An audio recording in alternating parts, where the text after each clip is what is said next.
Sur un... Ah bah tiens, on va rester sur l'amour, mais on va tourner autour. Un sujet pour vous, Caroline, en tout cas. Les reporters du dimanche ont trouvé une innovation qui pourrait peut-être vous intéresser. Vous regardez, vous dites ce que vous en pensez, puis vous aussi, bien évidemment. Sexe. Sexe, dit cet Américain qui ajoute « J'espère que ma femme aussi en a envie, mais je n'ose pas lui demander. Je me suis déjà pris des râteaux. Et moi, j'attends qu'il fasse le premier pas, dit sa femme. Une situation bloquée, donc c'est pour ça que ce couple a inventé un petit appareil.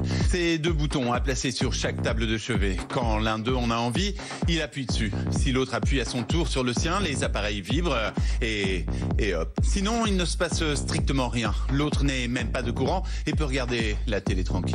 En gros, c'est un Tinder version domestique. Un appareil pour éviter d'avoir à parler de vive voix, d'amour et de sexe. Alors, qu'est-ce qu'on en pense? Alors, j'ai regardé, je cherchais un petit sondage. Là, les couples français feraient, selon leur dire, donc là, c'est vraiment du déclaratif, l'amour en moyenne entre 8 et 9 fois par mois. Oui. Voilà. Oui, est-ce que ce petit bouton... Oui, bah écoutez, moi, je ne suis que le messager, hein, je donne les informations. Qu'est-ce qu'on en pense de ce petit bouton? On appuie, si l'autre a appuyé en même temps, bah, du coup, on peut y aller. Enfin, qu'est-ce qu'on en pense? Caroline, d'abord. Alors, déjà, sur les chiffres, je pense que c'est un mytho. Ah bon, si on regarde, non mais franchement, si on parle, on c'est quand même un sujet dont on parle énormément de manière intime quand on va prendre un café, machin, avec des copines. Donc non, il y a très peu de couples qui font l'amour 2 à 3 fois par semaine. D'accord. C'est plutôt 1 fois par semaine et encore, je suis sympa. Donc déjà, les chiffres, on va se calmer. Arrêtez de me regarder comme ça parce que c'est très désagréable. Et pour ce qui est de ce petit bouton, au début, je me suis dit aïe aïe aïe, pire idée. Et en fait, je trouve que c'est pas idiot. Ah parce bon? que non mais oui, parce qu'en fait, non mais attendez, ça crée un conflit dans le couple chaque soir de savoir si l'un ou l'autre a envie de faire un câlin ou pas. Il est chaud ton mec, hein? non mais je parle de manière générale. D'accord. Et donc ça résolve. Donc, une fois que vous avez dit une fois, j'ai mal à la tête, j'ai mal au ventre, je suis crevée, en ce moment je suis stressée, il vous reste plus beaucoup d'excuses. D'accord. Donc vous allez devoir vous confronter systématiquement à une demande. Enfin, je parle de mais la frustration, c'est la même si vous avez appuyé sur le bouton et que l'autre n'a pas appuyé. Oui, mais au moins, on se parle pas. On se parle pas. On met sous le tapis les problèmes. Sous le tapis. Vous préférez. Et voilà. Et on sait que ce sera pas pour ce soir. Et bien, c'est pas grave. On prend un bouquin, on lit un livre, on regarde un film et on se détend.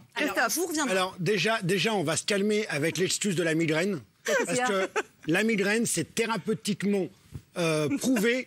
Il suffit de faire l'amour pour enlever la migraine. Voilà, non, mais ça a été prouvé. Très bien. Voilà, déjà, donc on va arrêter avec cette excuse à la con. D'accord. Ensuite, visiblement, on vous l'a beaucoup servi. Parce que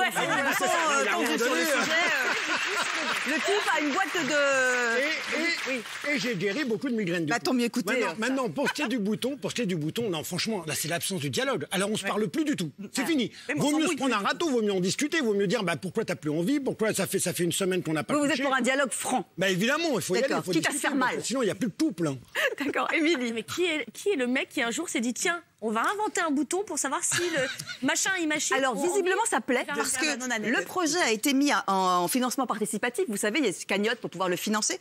Et il a déjà atteint la somme souhaitée avant la date limite, puisqu'on demandait 6 600 €. Et là, c'est 16 286 €. C'est-à-dire que visiblement, ça répond à une attente. Les gens sont venus en masse. J'ai mal pour les couples de France.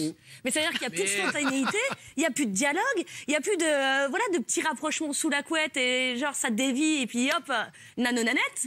Enfin, c'est super déprimant. Thibaut, qu'est-ce qui se passe? Parce qu'elles ont perdu leurs âmes d'enfant. C'est un jeu, c'est ludique, c'est un petit bouton rouge, ça a été créé par un homme, surtout pour les hommes, je vous l'accorde. Le truc, c'est que c'est simple. C'est sans émotion, donc ça convient surtout aux hommes. Bah, enfin, sans émotion, pardonnez-moi, mais on parle justement d'émotion. On parle d'amour. Là, non, là, c'est animal, c'est comme aller aux prostituées, c'est... Ouais, c'est... Oui, là, c'est... Ouais. Je défends le concept. Non, mais je suis pas en train de vous dire. Je suis pas sûre que vous soyez le meilleur défenseur du truc. Je suis pas en train de vous dire que c'est romantique ou quoi que ce soit. D'accord. Je vous dis que c'est physique. Je veux, tu veux, tu veux, on y va, bam, et on repart. Bon, eh ben écoutez. Là, ça vous a un peu plus convaincu déjà. Ça m'a interpellée. On a posé la question à nos téléspectateurs. Un bouton pour faire l'amour dans le couple, est-ce que c'est utile ou bien c'est n'importe quoi? Aïe, aïe, aïe, c'est n'importe quoi pour 90% là-dessus, Caroline.